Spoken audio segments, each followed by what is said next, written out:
안녕하십니까. 제가 숭사님의 딸 박시현입니다. 저는 평소에 저 자신을 소개할 때 당연히 제 이름 석자만 말하지만 제가 소태산 대종사님의 손녀라는 사실을 또는 숭산종사님의 딸이라는 사실을 아시는 분이 옆에 계실 때면 영락없이 소태산 대종사님의 손녀, 숭산 총장님의 딸이라고 덧붙여 주십니다. 그럴 때면 제가 겪는 그 다음 단계의 장면이 있는데요. 그것은 그런데 어찌하여 당신은 그리 볼품없이 생겼나요? 라는 표정이 나오는 것입니다. 물론 저희 자격지심이 그런 표정을 읽는 것이겠죠. 하여튼 그때마다 저는 웃고 말지만 속으로는 할아버지, 아버지 죄송합니다 라고 말합니다. 제가 어렸을 때는 총부 구내에 극히 적은 수의 사가가 있었는데요. 그중 하나가 저희 집이었습니다. 사가라고는 하나 저희들의 일상생활은 완전 공개된 것이었다 해도 과언이 아닐 것입니다. 저희 아버지께서는 정해진 시간에 집에 들르셨는데 총부 숙소에서 아침에 오셔 세수하시고 맨손 체조를 하신 후 양복으로 갈아입으시고 학교로 가셨으며 오후 또는 저녁에 들르시어 한복으로 갈아입으시고 다시 학교로 가시거나 숙소로 가셨습니다. 가끔은 부엌에 물을 길러다 주시기도 하시며 이렇게 하면 부엌에서 일하는 사람에게는 도움이 되고 나에게는 운동이 된다고 하셨죠. 당시에는 우물물을 먹고 살았으니까요. 또 매일 한 장씩 뜯어내게 되어 있는 달력의 종이를 가위로 몇 등분씩 해서 주시며 화장지로 사용하도록 하셨습니다. 요즘 흔하게 사용하는 화장지가 그 시절에는 귀했던 것 같습니다. 물론 잘 비벼서 더 부드럽게 만들어 침을 살짝 묻혀서 닦으라고 사용법까지 알려주셨죠. 아버님께서 해외여행을 가시면 여행에서 돌아오시는 날 아버님 주무시는 방을 청소할 때가 있어서 몇 번 가본 적이 있는데 방이 하도 작아서 아버지는 키가 크신데 여기서 어떻게 주무실까? 아마도 대각선을 그리며 주무시겠지 하는 생각을 했던 기억이 납니다. 저희 아버지는 같이 살았다고 하기에는 조금 그러니까 그래도 저희 집을 들르시기는 했으니까 같이 살긴 살았는데 주무시는 거 뭐 이렇게 그 식사 드시는 거는 저희랑 같이 하시지 않았으니까 같이 살았다고 하기는 조금 또 좀 어렵고 그러네요. 왜냐하면 전무주시를 하셨으니까 전무주시는 당연히 온통 공에 바치는 분이니까 뭐 그건 당연한 일이기는 했죠. 그런데 그래도 또 뭐 또 가족이 없는 건 아니고 있으니까 가족은 가족대로 또 좀 돌보시기도 하셔야 됐겠죠. 그래서 한 번씩 옷 갈아입으시고 세수하시고 맨손 체조하시고 뭐 이런 때 이제 오셨죠. 여행에서 돌아오셔서 어머니께 꼭 드리는 선물이 있는데 그것은 호텔 비누였습니다. 주실 때 이건 숙박료에 포함되어 있는 것이니 가져와도 되는 것이요. 한 번만 쓰고 마는 것은 아깝지 않소 라고 하셨습니다. 저희는 또 그걸 아주 소중하게 잘 사용했지요. 저희가 보기도 어려운 의제 비누, 호텔 비누였으니까요. 이때 배운 건지 저도 호텔에 가면 남은 비누를 당당하게 집으로 가져와서 사용합니다. 호텔 비누만 기다리고 있던 저희에게 어느 해인가 일본에 다녀오시면서 옷을 하나 가지고 오셨어요. 제게 주시는 선물이었습니다. 너무 놀라운 일이었죠. 아버님께서도 딸에게 선물을 주시게 되어 기뻐하시는 것 같았어요. 저는 물론 그 셔츠를 엄청 아껴서 입었고요. 아버님은 그 작은 가방에 들어갈 정도로 짐이 되지 않는 여름 셔츠였어요. 알고 보니 어느 일본인한테서 선물로 받으신 거였어요. 대개 딸은 아버지의 사랑을 많이 받는다고 합니다. 그러나 저의 경우는 아버지와 같이 보내는 시간이 거의 없다시피 한 어린 시절을 보냈기 때문에 아버지를 아빠라고 부르며 자주 자신의 아버지 이야기를 하는 사람을 보면 이해하기가 어려웠습니다. 그래도 나이가 들어서 해보면 그때가 저희 아버님은 참으로 자상하시고 부드러우신 분이셨습니다. 어렸을 때의 기억을 더듬어 보면 그때가 교단에서는 처음으로 세계 여러 나라를 돌아보시러 비행기를 타고 멀리 떠나시는 때였던 것 같습니다. 5대양 6대주를 한우리 삼고라는 성가를 익산역에서 모두 함께 불렀으니까요. 떠나시기 하루 이틀 전이었던 것 같은데 오빠와 함께 마당에 세우시고 사진을 한 장 찍어주셔서 감동했던 기억이 있습니다. 떠나시는 날은 대중이 같이 타는 트럭인지 뭔지를 탔는데 아무튼 저는 몸이 작아서 사람들 틈에 끼어 숨이 막히는 줄 알았습니다. 그래도 먼 발치서나마 화환을 두르시고 웃으시는 아버지를 뵐 수 있어서 좋았습니다. 조금 더 커서는 아버님께서 아침 일찍 세수하러 오시면 자고 있던 저를 어머니께서 깨우셨지만 아버님께서는 한참 잠이 많을 때라시며 좀 더 자게 두라고 하셨습니다.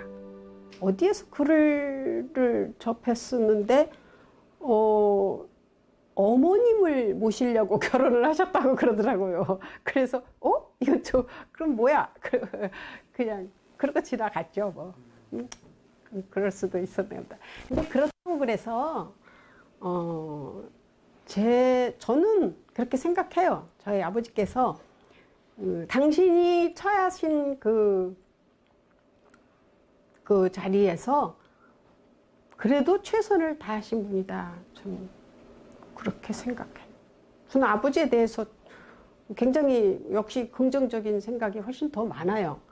이제 당신의 어머님을 모시려면은 결혼할 수밖에 없었다라고 하는 거는 조금 그걸 알았을 때 좀 납득이 좀 안 간다 하는 생각도 물론 했지만 그런 환경에서는 그럴 수밖에 없었겠다 이렇게 하고, 그리고 저희랑 같이 보내시는 시간이 극히 적었지만, 그러니까 저희가 밥 먹을 때 이렇게 한번 들여다 보신다든가, 그래서 너는 어머니가 해주는 밥 맛있게 먹어서 좋겠다 뭐 이렇게 한다든가,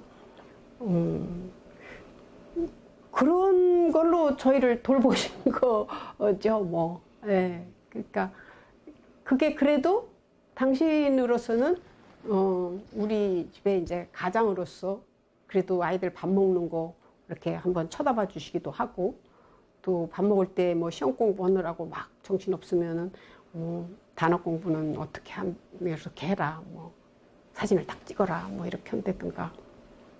그리고 이제 된장국을 먹는 거를 보시면은 나도 저 일본에서 자취할 때 그 된장국 많이 끓여서 먹었다고 이렇게 얘기를 해주신다든가, 뭐 이제 그런 거가 기억에 남아 있고, 그런 걸로 가족을 돌보셨다. 그리고 항상 정해진 시간에 꼭 하셔야 될 일을 이렇게 하시는 거, 그런 거를 저희는 보고 자랐으니까 뭐 그것도 큰 교육의 일환으로 하신 거, 뭐 당신의 생활이었겠지만, 예, 그렇게 생각하는 거죠. 가끔은 과장법을 쓰시어 식구를 웃게 하시는 일도 있었죠. 가령 어머니께서 일본으로 수학여행을 가셨을 때 이야기를 하시면 너희 어머니는 일본 땅 발 안 디딘 데가 없단다 라고 하시며 웃으셨습니다. 저희가 어머니 여학교 시절 사진첩을 보고 있으면 너희 어머니는 무용을 아주 잘해서 학예회에 뽑혀나간 무용 선수란다 라고 하시기도 했죠. 아버님께서는 여름철 저녁을 드시고 나서 꽤 자주 형삼법사님과 평상에 마주 앉으시어 담소를 나누시곤 하셨는데 어느 날 저희 고종사촌 언니인 송관은 교무님, 주산종사님 따님이시죠. 관은 언니가 삼촌은 형삼법사님과 너무 자주 만나셔서 영광사투리를 많이 쓰시니 안 되겠어요 라고 하시니까 나는 영광 사람하고는 영광말을 쓰고 미국 사람하고는 미국말을 쓴다 라고 하셔서 한바탕 웃은 적도 있습니다. 아버님께서는 평소에 이래라 저래라 말씀하시지 않았습니다. 아버님의 교육법은 일상 속의 실천이라고 해야 할 것 같습니다. 실천으로 보여주신 가르치심이 가장 컸다고 생각합니다. 아버지께서는 항상 정확한 시간에 정확한 일을 하시는 모습을 보여주셨습니다. 나이 어린 사람도 인격적으로 존중하는 것임을 사용하시는 어법에서 보여주셨습니다. 단점을 지적하시기보다는 장점을 칭찬하시는 쪽을 선택하셨습니다. 어쩌다가 제가 무엇을 어떻게 했다는 말씀을 드리면 그랬냐? 라고 하시는 게 전부였습니다. 더 커서는 용기를 내서 제 생각을 말씀드리면 그렇게 생각하냐? 라고 하시며 빙그레 웃으셨습니다. 언젠가는 어머니께서 무슨 질문을 하셨는데 법회에 가서 뭘 하시오? 법회에서 해결하시오? 라고 하신 적도 있습니다. 한 몇 년 전에, 몇 년이 아니라 뭐 10년도 더 넘었겠지만 어떤 투표를 하셨나? 어머니가 물 같은 삶이라고 그러셨던가, 뭐 그 물하고 물에 비교를 해서 물에 비유를 한 그런 말씀한 거를 제가 본 적이 있어요. 그때 아 그래 맞아. 제가 거기에 정말 전적으로 동의를 했거든요. 그러니까 어떻게 두 분은 그치 밖에서 보기에는 무슨 재미로 사나? 이렇게 묻는 사람도 있었어요. 그런데 그래도 재밌게 사셨다고 생각해요. 그러니까 한 번씩 아버지가 이게 유머 감각이 어머니도 그렇고 두 분이 다 유머 감각이 좀 뛰어나세요. 그래서 그냥 이렇게 한마디로 그냥 쓱 이렇게 웃음으로 지낼 수 있는 그런 분위기. 그런 거 뭐 자주는 없죠. 자주 뭐 만나실 기회가 별로 많지 않으니까. 그런데 그래도 저는 그런 거를 느꼈어요. 저희가 10대 청소년기에 있었던 때로 기억하는데 어느 날 여기 한떨기 꽃이 피어 있다. 정성 다해 피어 있다. 우리도 이 꽃과 같이 정성 다해 살아보자. 라고 종이에 펜으로 써오시어 어머니께 영전 씨, 당신이 글씨를 나보다 잘 쓰니 이걸 붓으로 잘 써서 책상에 두고 보게 하시오. 라고 하셔서 저희 어머니께서 그대로 하셨습니다. 아버지께서는 저희 어머니를 부르실 때는 꼭 영전 씨라고 하시고 존댓말을 쓰셨습니다. 그래서 제가 저희 남편을 만나서 저희 세대에서는 말을 놓아서 하는 경우가 많았는데 서로 경어를 쓰자고 제안하여 그대로 하며 살아오고 있답니다. 한떨기 정성 다해 피어있는 꽃처럼 정성 다해서 살라는 말씀 이외에 자신에게 엄격하고 타인에게 관대하라는 말씀을 해주신 것도 기억에 있습니다. 어떤 일이 잘못되었을 때 내가 그러면 되겠나 라고 하며 엄격한 잣대를 들이대야 하지만 다른 사람에게는 그럴 수도 있지 라고 하며 관대하게 이해하라고 하셨습니다. 제가 프랑스에서 박사학위를 취득하고 돌아왔을 때 아버님께서는 애썼다. 이제 시험 볼 일 없을 테니 됐다. 라고 하셨어요. 그런데 그 후에 시험을 한번 보긴 했습니다. 자동차 운전면허 시험을 본 거죠. 물론 아버님 말씀대로 다른 어려운 시험 볼 일이 없이 취직해서 무사히 맡은 일을 해내고 정년 퇴임을 했습니다. 공사가 너무 분명해서 저희 어머니는 고생을 더 많이 하셨죠. 근데 그거를 당연하게 받아들이셨죠, 또. 그 일례로 그 총부에서 원효상까지 이렇게 학교를 다니려면은 사실은 걸어가기는 좀 먼 거리거든요. 그런데 원광대학교는 그때도 학교 버스가 있어서 학생들을 실어나르는 게 아침에 막 여러 번 왔다 갔다 하고 그랬어요. 그러면 이 익산역으로 나가는 그 버스를 우린 이용할 수 있잖아요. 그래서 그 동네에 이제 학생들은 다 그거를 타고 가고 그러거든요. 근데 그것도 사실은 그렇게 쉽지 않았어요. 그 차 얻어 타는 것도요. 아버님께서는 저에게 무엇을 어떻게 하라는 지시형의 말씀을 하시기보다는 무엇을 해볼 생각이 있느냐, 그것 대신에 이것을 하면 더 나을 것 같다고 하시며 제안의 형식을 취하여 말씀하셨습니다.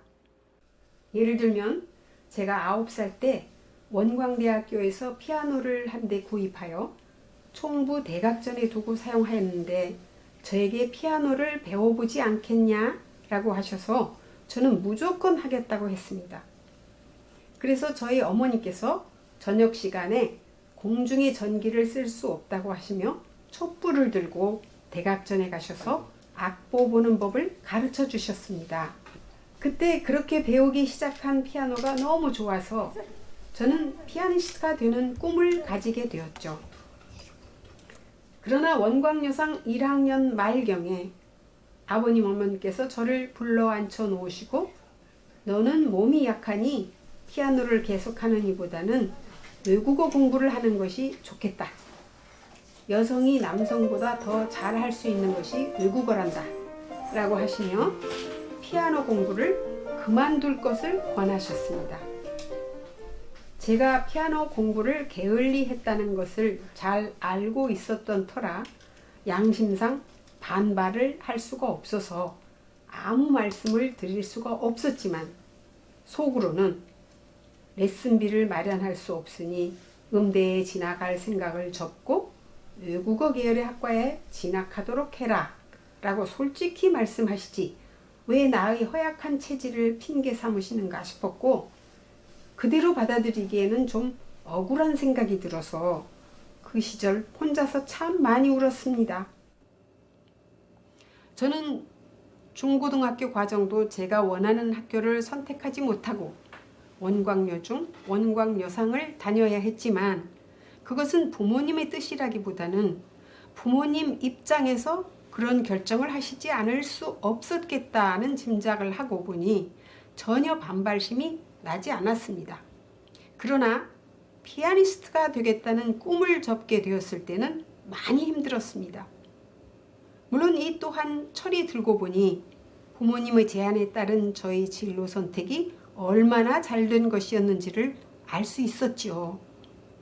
생각하면 생각할수록 다행스러워 감사하고 또 감사하는 마음을 간직하고 있습니다.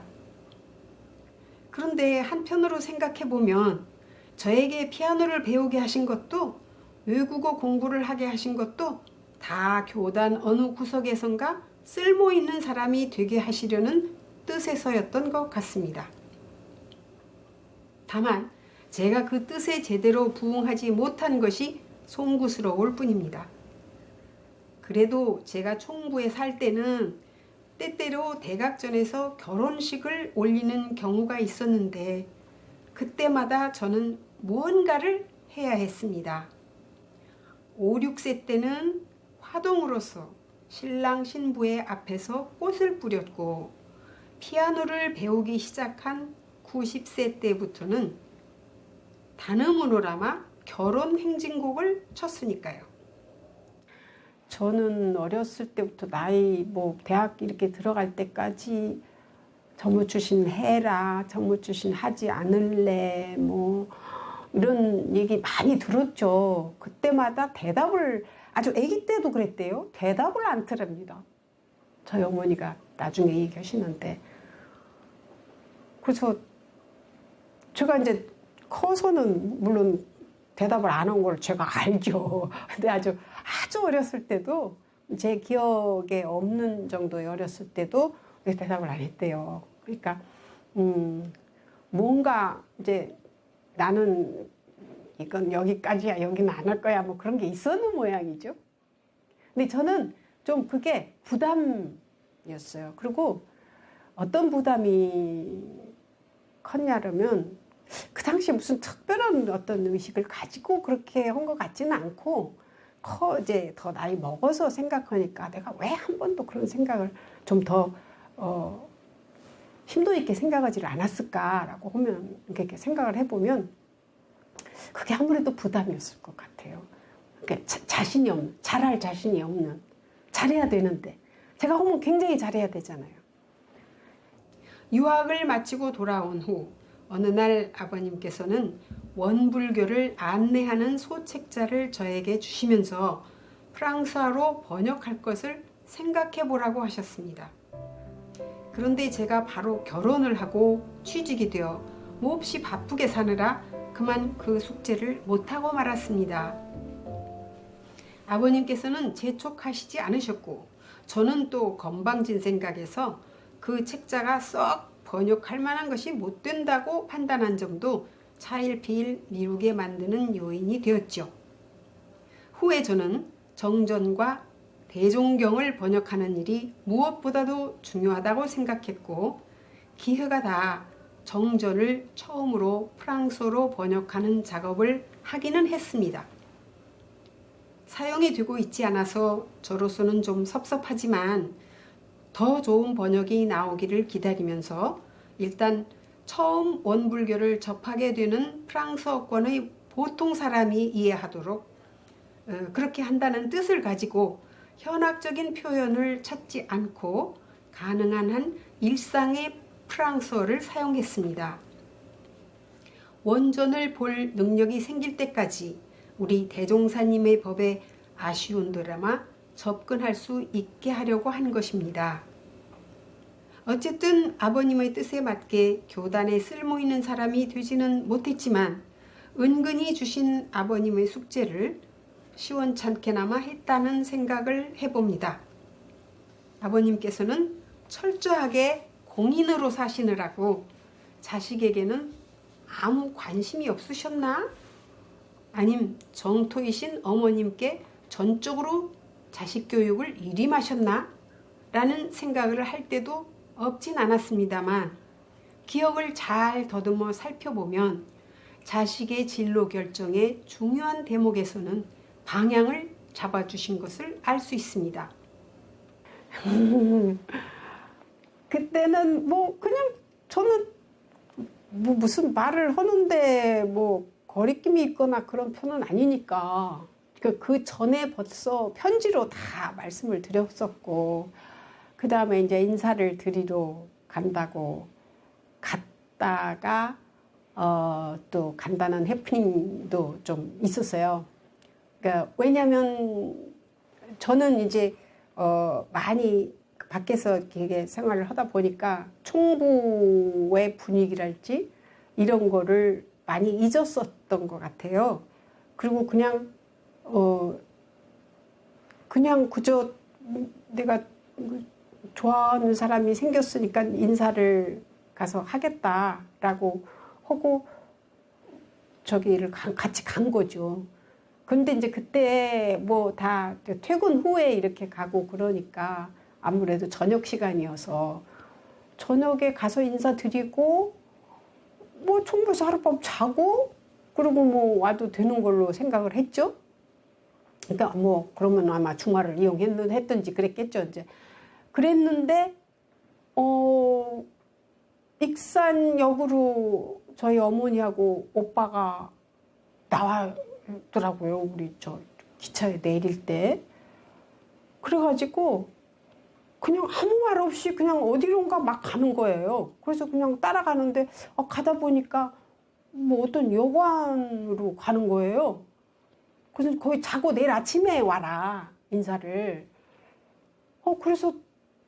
그래서 그때는 둘 다 그거를 아니 왜 인사를 왔는데 지금 인사를 하고 그렇지 왜 그게 왜 총부를 못 들어가나. 그때는 참 어려웠었어요. 지금 생각하면 철이 없었던 거죠. 제가 철이 없었던 거죠. 저희 남편이야 모르니까 그거를 받아들이기가 너무 어려웠고 그랬지만 저는 아는데 제가 오히려 더 한 수 더 떠가지고 그냥 이거 뭐 왜 이런 일이 있냐고 그러고 그때 조금 좀 반항하지 않았을까 싶어요. 그러니까 그럼 아버님께서는 이 딸 말고 두 아들에게도 분명 인생의 지침을 주셨을 것으로 믿습니다. 아버님께서 주신 지침을 저희들이 제대로 이행하지 못했다면 그것은 저희들의 책임이지요. 대종사님의 손자, 손녀로 숭산 총장님의 아들, 딸로 태어난 저희들의 홍복을 헤아리기 어렵다고 하겠으나 저희들은 자라는 과정에 누가 주어서가 아니라 스스로 받은 압박감이 너무나 커서 활짝 피기 어려웠던 사정도 있습니다. 저희 이런 말씀을 들으시고 그러면 대종사님의 아들로서 사신 너희 아버님은 얼마나 어깨가 무거우셨을까 생각해 보았냐? 라고 하시겠죠. 가끔 생각해 보았고 오늘날까지도 생각해 볼 때가 있습니다. 때로는 이럴 때 아버님이시라면 어떻게 취사하셨을까? 이렇게 생각해 보기도 하죠. 대종사님의 아들로서 훌륭한 역할을 다하신 저희 아버님 숭산 총자님은 적어도 제가 이 세상을 떠날 때까지 저희 스승님으로 계실 것입니다. 대종사님이 굉장히 크셨다는데 저희 아버지도 굉장히 크셨거든요. 그리고 아버지가 입으시는 그 외투가 전에 대종사님이 입으신 외투라고 그러더라고요. 근데 잘 맞았거든요. 딱 그 아버님한테 맞춘 것 같이 좋았어요. 저는 그런 기억을 갖고 있습니다.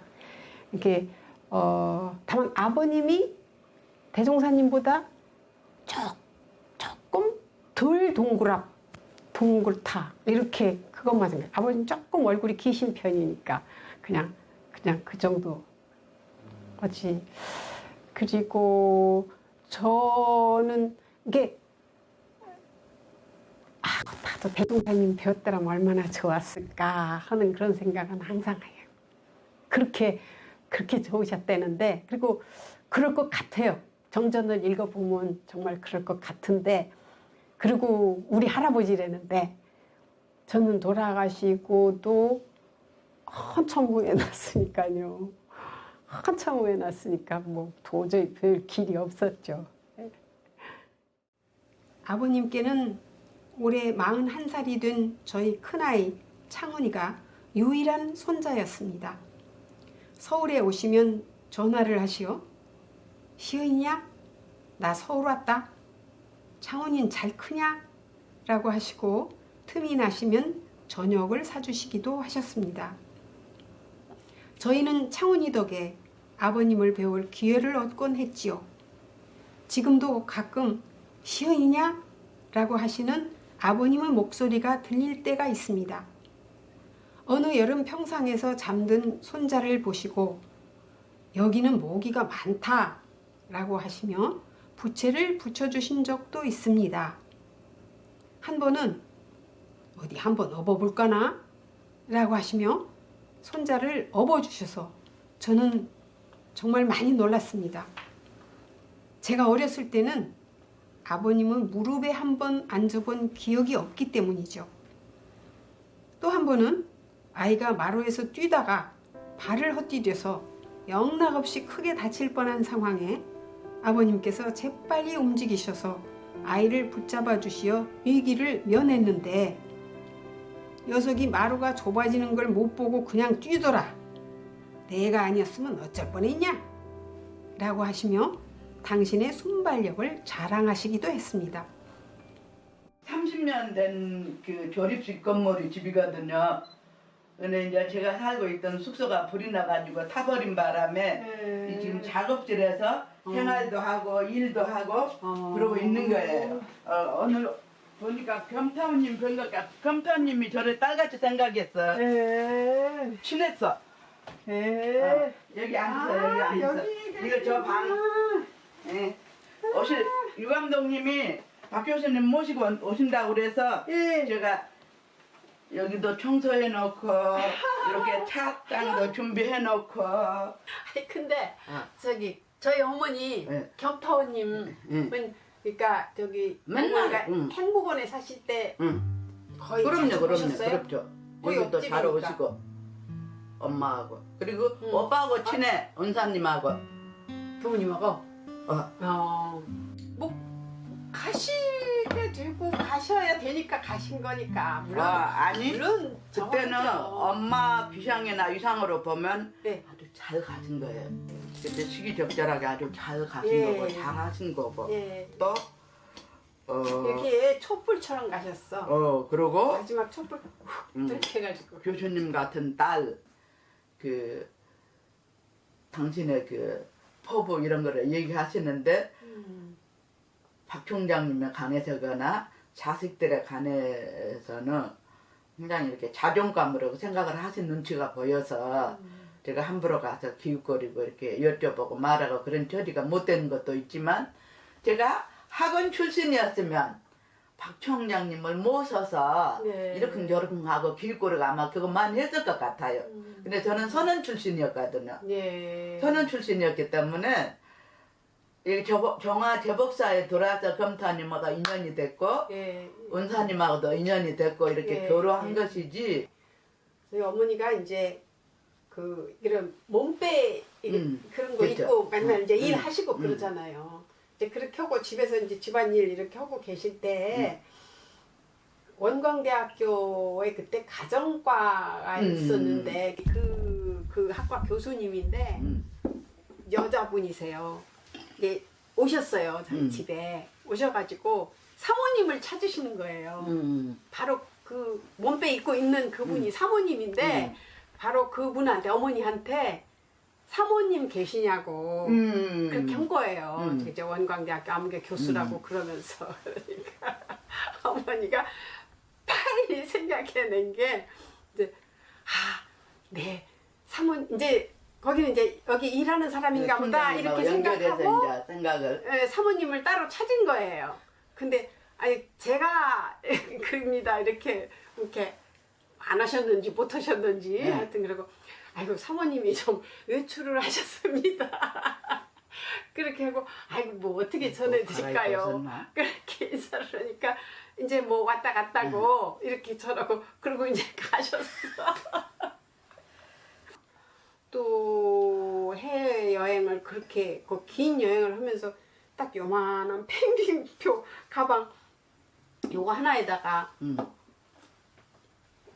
당신 쓰실 거를 그렇게 하고 당신이 스스로 저기 이제 호텔에서 다 이렇게 세탁도 해가지고 나는 이렇게 아니 그렇게 조그마한 이제 왜냐면 그 저희 남편이 너무 놀랬어요. 그걸 보시고 어떻게 저렇게 저 여행 가방이 어떻게 저렇게 작을 수가 있냐. 저 안에 뭐가 들었을까. 그랬을 때 뭐 이제 네이 한 벌 하고 와이셔츠 입으신 거 하고 그냥 그런 정도고 거기 조그마한 소울 가서 이제 이렇게 여기 이런데 이렇게 빠르시려고 그렇게 하고 뭐 넥타이야 너가 맨날 만나는 사람이 다르니까 같은 넥타이라도 항상 다른 효과를 가지니까 그건 되고 나 이거면 충분하다 이렇게 얘기하셔가지고 그게 이제 근데 이제 그런 모습을 볼 때 아 우리 아버지는 확실히 다르시구나 그런 느낌은. 그러면 박 교수님은 개인적으로 영성적으로 존경할 만하신 분이다. 그렇죠. 손색이 없으시다. 네. 그리고 남편으로서 아내인 여자인 아내에게 뭐 빵점짜리도 아니고 네.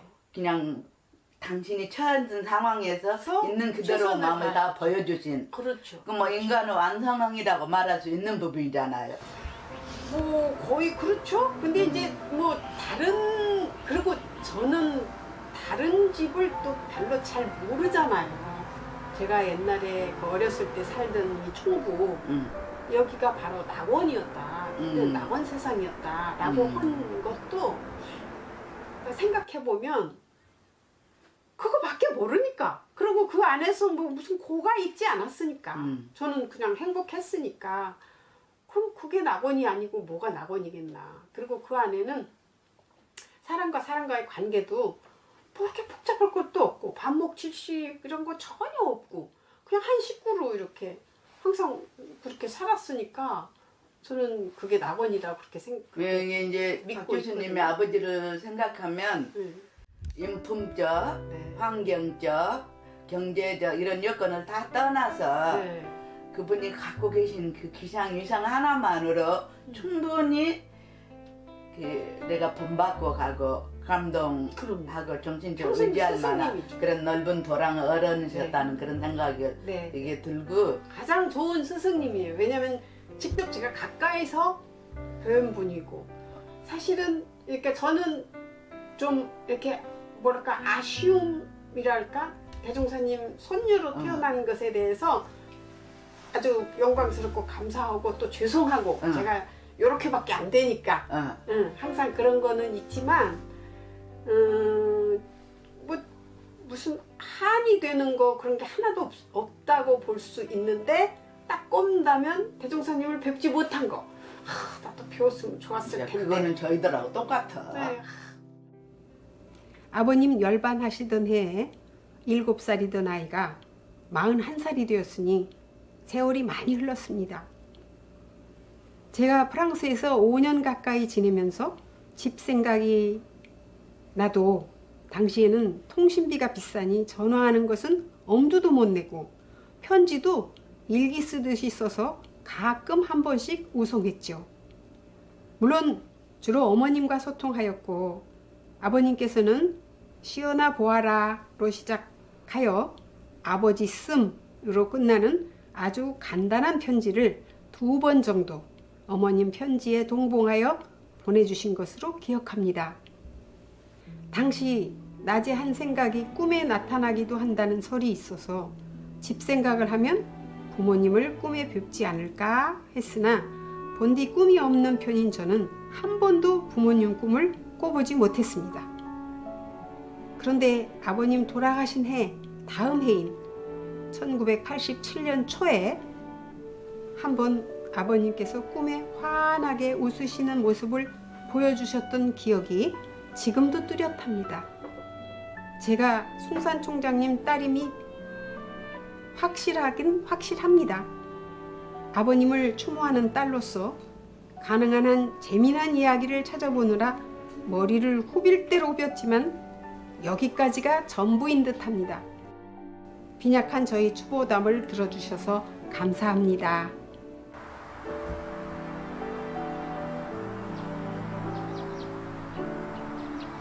돌아가셨을 때는 저기 지금 파랑 지붕 있죠? 저기가 빈소예요. 그래서 이게 그때는 그 당시에는 이게 중앙서론이라고 그랬는데 여기가 빈소. 딱 달려와가지고 보니까 여기 모셔서 계시더라고요. 병풍 이렇게 쳐놓고 병풍 뒤에 계시더라고요. 그러니까 위독하다고 그래서 그 원광대학 병원에 때 이제 입원실에 갔었는데 그때도 뭐 전혀 말씀 안 하시고 제가 뭐 어디 가서 말할 수 있는 그런 분위기도 아니고 그런 때가 아니니까 약간 이렇게 여기 침대에 이렇게 계시면 좀 먼 데서 그냥 이렇게 한번 뵙기만 하고 알았는데 이제 여기는 그것도 딸이라고 이렇게 보여줬어요. 그래서 그때 그냥 아 이렇게 가셨구나. 그래서 집에 가서 화장실에 가서 웃었어요. 근데 제가 둘째를 낳았을 때 병원에서 의사 선생님이 이렇게 보여주시면서 아, 아들입니다. 잘생겼습니다. 그렇게 인사를 하고 보여주는데 이렇게 딱 봤을 때 깜짝 그때 놀란 게 여기서 그때 뵌 아버지하고 너무 많이 닮아가지고 너무 놀랐어요. 그냥 저 혼자만.